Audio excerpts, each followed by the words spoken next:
নাহমাদুহু ওয়া নুসাল্লি আলা রাসূলিহিল কারীম বিসমিল্লাহির রহমানির রহিম। সুধী দর্শক শ্রোতা, দরসে হাদিসের এই অনুষ্ঠানে আপনাদের স্বাগত জানাচ্ছি এবং আজকের বিষয় আমরা যে দরসে হাদিস পেশ করার চেষ্টা করব সেটা হচ্ছে গীবত বা পরচর্চার উপর। আমি হাদিস শরীফ থেকে প্রথমে একখানা গুরুত্বপূর্ণ হাদিস এ ব্যাপারে প্রথমে আপনাদের সম্মুখে পড়ছি।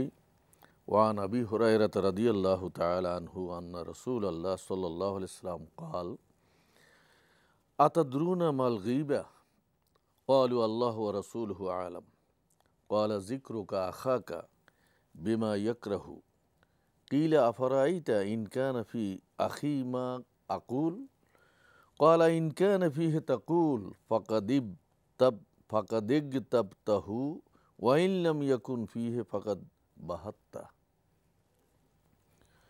বুখারী মুসলিম শরীফের এই হাদিসের মধ্যে আল্লাহ রসুল সাল্লাল্লাহু আলাইহি ওয়াসাল্লাম ইরশাদ করেন, তিনি বলেন, তোমরা কি জানো গীবত কি? সাহাবীগণ বলেন, আল্লাহ এবং তার রসুলই ভালো জানেন। তখন আল্লাহ রসুল সাল্লাল্লাহু আলাইহি ওয়াসাল্লাম গীবত সম্পর্কে বলেন, তোমার ভাইকে তার অনুপস্থিতিতে এমনভাবে উল্লেখ করা যা সে অপছন্দ করে। প্রশ্ন করা হলো, ইয়া রাসূলুল্লাহ, আমি যা বলছি তা যদি সত্যি আমার ভাইয়ের মধ্যে বিদ্যমান হয় তাহলে কি সেটা গীবত হবে? তিনি বলেন, তুমি যা বলছো তা যদি সত্যি তার মধ্যে বিদ্যমান থাকে তাহলে তুমি তার গীবত করলে, আর যদি তা তার মধ্যে না থাকে তাহলে তুমি তার উপর মিথ্যারোপ করলে। আমরা এই হাদিস থেকে বুঝতে পারলাম যে প্রিয় নবী সাল্লাল্লাহু আলাইহি ওয়াসাল্লাম গীবতের এখানে একটা সংজ্ঞা দিয়েছেন যে কারো পেছনে এমন কিছু বলা যে কথাটা সে শুনলে মনে কষ্ট পাবে, অপছন্দ করবে, বা ভয়ে হোক, লজ্জা শরমে হোক, সামনে সেটা আমরা বলি না কিন্তু পিছনে বলি। অনেকেই মনে করেন যে সত্য কথা বলবো তাতে অসুবিধা কী, কিন্তু অনেক সত্য কথাও বলা যায় না, কারণ অনেক সত্য এমন আছে যেটা মিথ্যার মতো বা মিথ্যার চেয়েও জঘন্য হয়ে যায়। যেমন অনেকে গর্ব করে বলেন যে আমি এ কথা তার সম্মুখেও বলতে পারবো। হ্যাঁ, এ সত্য কথাটা পিছনে বললেই সেটা গীবত হয়ে যাবে। গীবত হলো পরচর্চা করা, কারো পেছনে কথা বলা, যে কথাটা শুনলে সে কষ্ট পাবে বা পছন্দ করবে না। গীবতের পরিণতি বা শাস্তি ভয়াবহ। কোরআনুল কারিমে বহু আয়াত এবং রাসূল সাল্লাল্লাহু আলাইহি ওয়াসাল্লামের অনেক হাদিসে এর ভয়াবহতা সম্পর্কে সতর্ক করা হয়েছে। মিরাজের রাতে রাসূল সাল্লাল্লাহু আলাইহি ওয়াসাল্লামকে গীবতকারী এবং চগলখোর এই দুই জাতের মানুষ, তারা যে কবিরা গুনাহ করেছে এবং এটা মানুষের অধিকার হরণ করেছে, বান্দার হক নষ্ট করেছে, পেছনে কথা বলে, তার অনিষ্ট করে, চগলখড়ি করে, তার দুর্নাম করে, এই জন্য কী শাস্তি, সেই ভয়াবহ শাস্তিটা আমার রাসূল সাল্লাল্লাহু আলাইহি ওয়াসাল্লাম মিরাজের রাত্রে তাকে দেখানো হয়েছে, তিনি দেখে আসছেন। কোরআনুল কারিমে ইরশাদ হয়েছে, ইয়া আইয়ুহাল্লাযীনা আমানু ইজতানিবু কাসীরাম মিনাজ-যন্ন ইন্না বা'দাজ-যন্নি ইসমুন ওয়ালা তাজাসসাসু ওয়ালা ইয়াগতাব বা'দুকুম বা'দা আইয়ুহিব্বু আহাদুকুম আন ইয়াকুলা লাহমা আখীহি মাইতান ফাকারিহতুমুহু ওয়াত্তাকুল্লাহ ইন্নাল্লাহা তাওয়াবুর রাহিম। হে মুমিনগণ, তোমরা অনেক ধারণা থেকে বিরত থাকো। এই ধারণাটা অবশ্যই কুধারণা। এমন ধরনের ধারণা সম্পর্কে আল্লাহ তাআলা নিষেধাজ্ঞা আরোপ করে বলেছেন, এগুলো থেকে তোমাদেরকে বিরত থাকতে হবে। নিশ্চয় কতক ধারণা কবিরা গুনাহ এবং কারো গোপনীয় বিষয় সন্ধান করো না। তোমাদের কেউ যেন কারো পশ্চাতে নিন্দা না করে। তোমাদের কেউ কি মৃত ভাইয়ের মাংস বা গোশত ভক্ষণ করা পছন্দ করবে? বস্তুত তোমরা তো একে ঘৃণা ভরে প্রত্যাখ্যান করো। অতএব আল্লাহকে ভয় করো। এই গীবত এবং চুগলখড়ির ব্যাপারে আল্লাহকে ভয় করো, কারণ এর জন্য ভয়াবহ পরিণতি রয়েছে। এ পরিণতির কথা চিন্তা করে আল্লাহকে ভয় করো। নিশ্চয় আল্লাহ তওবা কবুলকারী, পরম দয়ালু। ভুলে অথবা ইচ্ছায় অনিচ্ছায় যেই ভুলটা হয়ে গেছে বা ইচ্ছাকৃতভাবে হয়ে গেছে, সেজন্য তওবা করো। নিশ্চয়ই আল্লাহ তাআলা তওবা কবুলকারী। তোমার মনের অবস্থা বুঝে আল্লাহ তাআলা হয়তো তোমাকে ক্ষমা করে দেবেন। আমরা কোরআনুল কারীমের আরও অনেক আয়াত এ সম্পর্কে আছে। আমাদের সময়ের স্বল্পতার কারণে আমরা শুধু কয়েকটি আয়াত তেলাওয়াত করব। সূরা হুমাযার মধ্যে আল্লাহ তাআলা বলেছেন, ওয়াইলুল লিকুল্লি হুমাযাতিল লুমাযা। ইরশাদ হয়েছে, প্রত্যেক পশ্চাতীয় সম্মুখে পর নিন্দাকারীর জন্য দুর্ভোগ। পরকালে তাদের অসম্ভব দুর্ভোগ। কারণ আমাদের আল্লাহ তাআলা কর্ণ দিয়েছেন শ্রবণের জন্য, চোখ দিয়েছেন দৃষ্টির জন্য, আমাদের অন্তর দিয়েছেন আমাদের অনুধাবন ক্যাপাসিটি বা আমাদেরকে জ্ঞান সেটাকে অ্যাপ্লাই করার জন্য। এজন্য আল্লাহ তাআলা বলেন, এগুলি কিন্তু তোমার শরীরে যে অঙ্গগুলো আছে, সেই অঙ্গের যে কাজগুলো, সেটা সঠিকভাবে না করে যদি উল্টো করো, তাহলে কিন্তু তোমাকে এ সম্পর্কে জিজ্ঞাসা করা হবে। কেননা প্রতিটি বিষয় সূক্ষ্ম লেখক দ্বারা লিখিত হচ্ছে এবং তোমার সব কিছু রেকর্ড করা হচ্ছে। ইরশাদ হয়েছে, ইন্নাস সামআ ওয়াল বাসার ওয়াল ফুয়াদ কুল্লু উলাইকা কানা মাসউলা কানা আনহু মাসউলা। মহান আল্লাহ বলেন, এমন কোনো জিনিসের পিছনে লেগো না যে বিষয়ে তোমার কোনো জ্ঞান নেই। নিশ্চিত জেনে রাখো, চোখ, কান ও দিল সব কিছুর জন্যই জবাবদিহি করতে হবে। সূরা বনী ইসরাইল ৩৬ নম্বর আয়াতে আমরা এখানে আপনাদের সামনে তুলে ধরলাম। আল্লাহ তাআলা আরও বলেন, সূরা কাফের ১৮ নম্বর আয়াত, মা ইয়ালফিজু মিন কাউলিন ইল্লা লাদাইহি রাকিবুন আতীদ। যে শব্দই তোমার মুখে উচ্চারিত হয় না কেন, তা সংরক্ষণের জন্য একজন সর্বাক্ষণিক পর্যবেক্ষক নিযুক্ত করে দেয়া হয়েছে। সুবহানাল্লাহ। আমরা এই জিনিসগুলো আমাদের অগোচরে অনেক কিছু আমরা খেয়াল রাখি না, কিন্তু আল্লাহ তাআলা অত্যন্ত সূক্ষ্মভাবে একজন সূক্ষ্ম পর্যবেক্ষক আমাদের পেছনে দাঁড় করিয়ে রেখেছেন এবং যা কিছু মুখ থেকে বের হচ্ছে, চোখ যা করছে, কান যা শুনছে, সেগুলি প্রতিনিয়ত সে রেকর্ড করছে এবং পর্যবেক্ষণ করছে।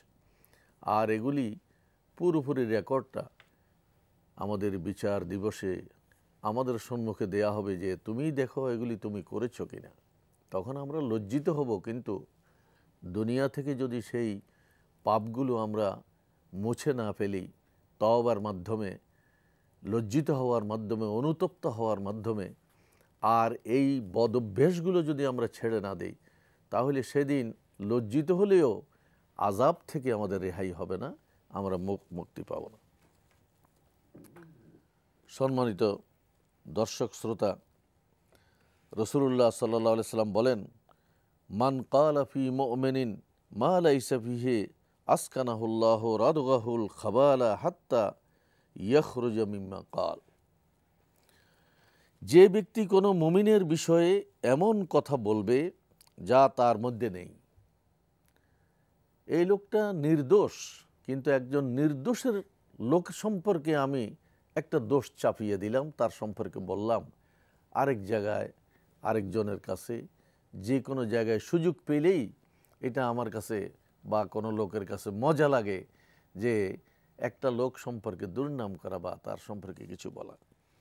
আল্লাহ রসুল বলেন, যে ব্যক্তি কোনো মুমিনের বিষয়ে এমন কথা বলবে যা তার মধ্যে নেই, তাকে আল্লাহ জাহান্নামীদের মলমূত্র রক্তপুঞ্জের সমুদ্রে রেখে দেবেন যতক্ষণ না সে তা বলেছে তা প্রমাণ করবে। কিভাবে প্রমাণ করা হবে? হাসরের ময়দানে প্রমাণ করার সুযোগ আছে। সুতরাং এই জাহান্নামীদের যা রক্তপুঞ্জ, পচা দুর্গন্ধযুক্ত সমস্ত জিনিস, এর মধ্যে তাকে ডুবিয়ে রাখা হবে আর সেগুলি খেতে দেয়া হবে।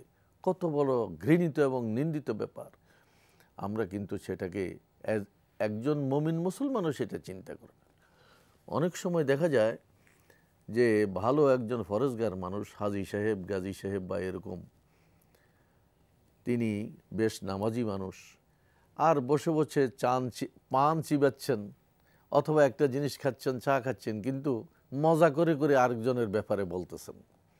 এটা উনি বুঝছেন না বা ওনার চিন্তা ভাবনার মধ্যে নেই যে এটা তো একটা গীবত হয়ে গিয়েছে, একটা মারাত্মক কবিরা গুনাহ হয়ে গিয়েছে এবং এটার যে ভয়াবহ পরিণতি রসুল করিমকে দেখানো হয়েছে কি শাস্তি হচ্ছে মেরাজের রাত্রিতে, সেটা যদি আমাদের একটু স্মরণে রাখি, এগুলোকে যদি স্টাডি করি বা একটু সামনে রাখি, তাহলে আমরা এই মারাত্মক অপরাধ থেকে আমরা বাঁচার একটা পন্থা রয়েছে, যে স্মরণ করা, এই আযাব ও গজবকে ভয় করা। আল্লাহ তাআলা বলেছেন আল্লাহকে ভয় করো। যে আল্লাহ তাআলা কঠোর অবস্থানে থাকবেন হাসরের ময়দানে, তাকে ভয় করে আমরা এই মন্দ কাজগুলো পরিহার করে চলতে পারি। আল্লাহ রসুল সাল্লাল্লাহু আলাইহি সাল্লাম আরও বলেছেন, লা ইয়াদখুলুল জান্নাতা কাত্তাত, কথা লাগানো বা কান ভাঙ্গানোতে যারা লিপ্ত ব্যক্তি তারা জান্নাতে প্রবেশ করবে না। বুখারী শরীফের হাদিস, যে মানুষকে কথা লাগায়, একজনের কথা আরেকজন কাছে লেগিয়ে, একজনের মেয়ের বিয়ে শাদির, ছেলের বিয়ে শাদি সম্পর্কে কারো একটা ভালো কিছু দেখলেই সেখানে কিভাবে ক্ষতি করা যাবে, আরেকজনকে একটু উস্কিয়ে দেয়া যাবে, আরেকজনকে একটু তাকে ইন্সপায়ার করা যাবে যে তুমি এটা করো না, অর্থাৎ কারো ভালো দেখতে পারে না আর কি। সেজন্য আল্লাহ রসুল সাল্লাল্লাহু আলাইহি ওয়াসাল্লাম দুনিয়াতেই ঘোষণা করে দিয়েছেন, খবরদার এই ধরনের কান লাগানো কথা, তারপরে কান ভাঙ্গানো কথা, এই অভ্যেসগুলো থেকে তোমরা বিরত থাকো। যদি বিরত না থাকো, তওবা না করো, তাহলে কিন্তু জান্নাত তোমার জন্য হারাম হয়ে যাবে। আমরা এই ব্যাপারে আরও অনেকগুলো হাদিস কোরআন আছে, আমরা সেদিকে যাচ্ছি। আপনারা শুনেছেন যে আল্লাহ রসুল সাল্লাল্লাহু আলাইহি সাল্লাম যে মৃত ভাইয়ের গোশত খাওয়া কেউ পছন্দ করবে না, সেটা কামড়িয়ে কামড়িয়ে কি কেউ খায়? অথচ তার চেয়েও জঘন্য বলেছেন। আমরা জানি যে শুয়োরের গোশত খাওয়া হারাম, মুসলমানদের উপরে এটা নিষিদ্ধ, হারাম করা হয়েছে।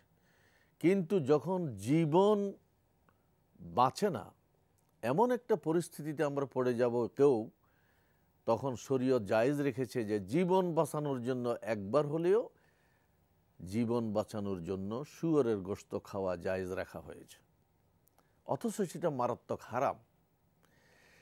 কিন্তু একবার শুয়োরের গোশত খাওয়া জায়েজ রাখা হয়েছে জীবন বাঁচানোর জন্য, কিন্তু একবার কোরআন হাদিসে গীবত করা যাবে এটাকে জায়েজ রাখা হয় নাই। তাহলে এটা কত বড় মারাত্মক অপরাধ, এটা আমাদের আর কারো বুঝতে অসুবিধা হবে না। আমরা এখন আরেকটা প্রসঙ্গে আসব, যে গীবত তো করা যাবে না, কিন্তু গীবত কি শোনা যাবে?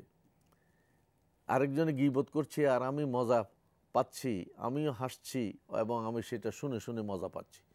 এ সম্পর্কে আমাদের কি পরিণতি বা এটার কি নিষেধাজ্ঞা রয়েছে সে সম্পর্কে আমাদের একটু জানা দরকার। হাদিস শরীফে গীবত করার ন্যায় তা শোনাও কবিরা গুনাহ। গীবতকারীর গীবত বাধা দিলে অফুরন্ত সওয়াব পাওয়া যাবে।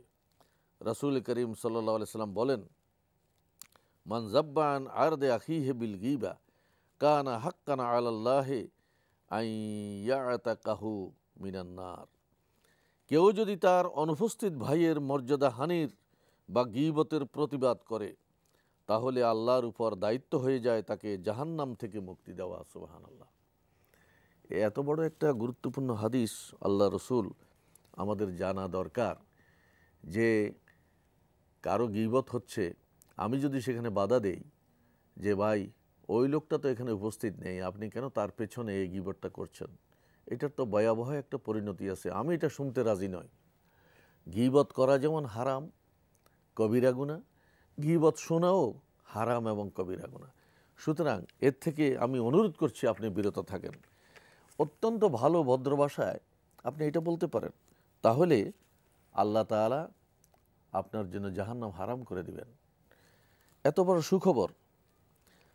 আর এই যে মানুষের মনে কষ্ট দেয়া, হাদিস শরীফে আসছে, বুখারী এবং মুসলিমের হাদিসে, আন আবি মুসা قال قلت يا رسول الله أي المسلمين أفضل قال من سلم المسلمون من لسانه ويده المسلم من سلم المسلمون من لسانه ويده। সত্যিকার প্রকৃত মুমিন কে, উত্তম মুমিন কে? ওই ব্যক্তি যার সালিম আল মুসলিমিন লিসানি ওয়াদি, তার মুখে এবং হাত, হাত আর মুখ এই দুইটাই তো মানুষকে বেশি কষ্ট দেয়। মুখে কষ্ট দেয় কথা দিয়ে, হাতে কষ্ট দিয়ে অনেক সময় হাত ব্যবহার করে।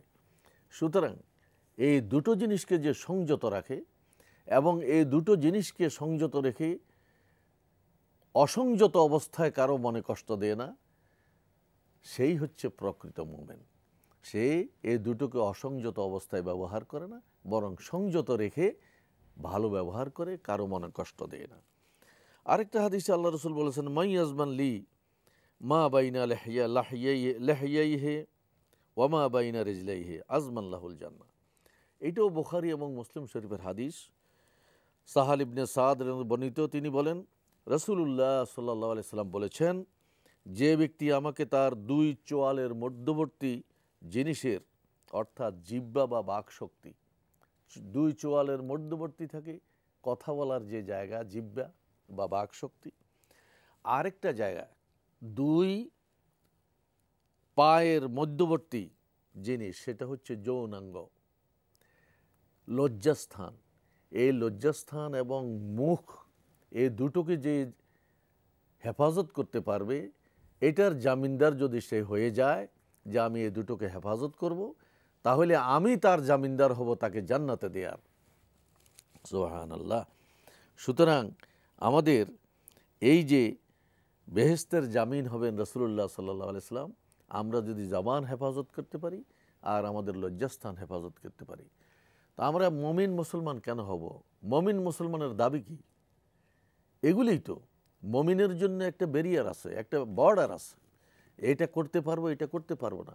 কিন্তু যেটা করতে পারবো না সেই বর্ডার অতিক্রম করলে তো আমি আর মুমিন থাকি না, আর মুসলিম প্রকৃত মুসলিম হতে পারে না। আল্লাহ রসুল এর জন্য বলেছেন যে তুমি এটার জামিনদার যদি হতে পারো, যে কোরআনুল কারিমে বারবার বলা হয়েছে যে ওয়াল্লাযীনা হুম আনিল লাগবি মুরিদুন, যেই ব্যক্তি ফাহেসা কথা থেকে নিজের জবানকে হেফাজত করবে আর যেই ব্যক্তি লজ্জাস্থানকে হেফাজত করতে পারবে, তার জন্য জান্নাত, বরঞ্চ জান্নাতুল ফেরদাউসের ওয়াদা করা হয়েছে। বলা হয়েছে যে আবু হুরায়রা রাদিয়াল্লাহু তাআলা থেকে বর্ণিত, তিনি নবী সাল্লাল্লাহু আলাইহি সাল্লাম থেকে শুনেছেন, বান্দা যখন ভালো মন্দ বিচার না করেই কোনো কথা বলে, কথা বললে তো ভালো মন্দ বিচার করে বলতে হবে, এই জন্যই তো জ্ঞান দেয়া হয়েছে। নতুবা পশুর সাথে আর মানুষের পার্থক্য কোথায়? যে জ্ঞান বিচার করে, জ্ঞান বুদ্ধি বিবেচনা করে কথা বলে না, আর যে বলে, এর মধ্যে পার্থক্য কি? পার্থক্য হলো এই, সে নিজেকে জাহান্নামের এত গভীরে নিয়ে যায় যা পূর্ব পশ্চিমের দূরত্বের সমান। পৃথিবীর পূর্ব এবং পশ্চিম শেষ প্রান্ত যতটুকু দূরত্ব, সে জাহান্নামকে এত দূরত্বে নিয়ে যাবে যদি সে বাস বিচার করে কথা বলতে পারে, ভালো মন্দ বিচার করে কথা বলতে পারে, যে এটা আমি বলবো না, এটা নিষেধ আছে, হারাম, আর এটা আমি বলতে পারি, এটা আমি বলবো। ইমাম নববী রহমতুল্লাহ আলাই বলেছেন যে 6টি কারণে মানুষের পিছনে কথা বলা যাবে। তা আমি সংক্ষেপে সেটা বলছি যে এই 6টির মধ্যে একটি হলো যে কোনো ব্যক্তি কারো জুলুম করছে, জুলুমের বিরুদ্ধে যদি কেউ নালিশ করে, আবেদন করে যে অমুক আমাকে এটা করেছে, আমার উপর জুলুম করছে, এ ব্যাপারে আপনি পিছনে কথা বললে এটা গীবত হবে না। এবং দ্বিতীয় কারণ হলো, সংক্ষেপে বলছি, ইসলাম বিরোধী কার্যকলাপ প্রতিরোধ করার জন্য, যে আল্লাহ এবং আল্লাহ রসুল, কোরআন এবং সুন্নাহ, মৌলিক ইসলামের বিষয়ের উপর কেউ বিরোধিতা করছে, তার সম্পর্কে যদি আমি কোথাও বলি যে এই লোকটাকে তো বাধা দেওয়া দরকার এবং এটার প্রতিরোধ করা দরকার, এ ব্যাপারে কোনো গীবত হবে না। ইমাম নববী আরও বলেন যে আরেকটি কারণ হচ্ছে যে ফতোয়া চাওয়া। মুফতি সাহেবের কাছে গিয়ে যদি বলেন যে আমার অমুক অমুক আত্মীয় স্বজন বা অমুক অমুক ব্যক্তি আমার উপর অত্যাচার করছে, এই ব্যাপারে আপনি নাম বলে তাদের ফতোয়া চাইতে পারেন। তাহলে নাম না বলেও একটা হিকমা করা যায় যে কেউ যদি এমন বলে তার ফতোয়া কি, এইভাবে আপনি, এটা গীবত হবে না। আরেকটা কারণ হচ্ছে যে মুসলমানদের খারাপ কাজের পরিণতি সম্পর্কে সাবধান করা, যে তুমি যে এটা করছো, এই লোক যে এটা করছে কিন্তু সে তো এটা পরিণতি জানে না, এটার পরিণতি কিন্তু ভয়াবহ, তাকে সাবধান করে দিও, এটাও গীবত হবে না। এমনিভাবে পঞ্চম কারণ, যে ব্যক্তি প্রকাশ্যে শিরক, বিদাত এবং ফাসেকি কাজে নিয়োজিত, যেমন মদ পান করে, অত্যাচার করে, ধন সম্পদ জোরপূর্বক হরণ করে, কারো জীবন নাশের চেষ্টা করে, এই ব্যক্তি সম্পর্কে যদি কোনো লোক সমাগম করে বা তার পিছনে কথা বলে, এটাও, কারণ তাকে তো, সে তো মারাত্মক একটা অপরাধ, সামাজিকভাবে এটা বিস্তার লাভ করবে, এটা প্রতিরোধ করা দরকার, এটাও গীবত হবে না। সর্বশেষ তিনি বলেছেন পরিচয় দেয়া, যে কোনো ব্যক্তিকে যদি আপনি পরিচয় করিয়ে দেন, সে যদি পরিচয়টা সঠিকভাবে না দেন তাহলে অসুবিধা হয়ে যেতে পারে। যেমন রাতকানা, যেমন বদির, পঙ্গু, টেরা, এটা না বললে বিয়ে শাদীর ক্ষেত্রেও তো আপনি একটা লুকাই রাখলেন, সেটা ক্ষতি হয়ে যেতে পারে। বা আরেকটা বিষয়ে একটা চাকরি হবে, বলতে হবে যে না, সে চোখটা তার টেরা অথবা সে রাতকানা, এটা না বলে পরে তো বিপদ হবে। এই জন্য এগুলি যদি পিছনে পরিচয় করে দেওয়া হয়, এটার দ্বারা কবিরা গুনাহ হবে না। আমরা এই পর্যন্ত যে কথাগুলো বললাম, যে কবিরা গুনাহ, এই মারাত্মক অপরাধ, এই গীবত করা এবং পরচর্চা করা, পিছনে কথা বলা এবং এটা শোনাও, গীবত শুধু করা না, অন্যের গীবত শোনাও একইভাবে সমান পর্যায়ের কবিরা গুনাহ এবং হারাম, এবং এটার পরিণতি অত্যন্ত ভয়াবহ। আর কি কোন কোন গীবত করা যাবে সে সম্পর্কে আমরা কিছু বলেছি। আল্লাহ পাক আমাদেরকে এই মারাত্মক অপরাধ থেকে, এই কঠিন শাস্তির এই গুনাহ, এটা থেকে বেঁচে থাকার তৌফিক দান করুন। আজকে পৃথিবীতে মুসলিম, বিশেষ করে যারা ঈমানদার, তারাও এই কাজগুলো চিন্তা ভাবনা করে না। এটা থেকে আমাদের বিরত না থাকলে আমাদের পরিবার, সমাজ এবং সর্বত্র একটা বিশৃঙ্খলা এবং অশান্তি বিরাজ করতে পারে।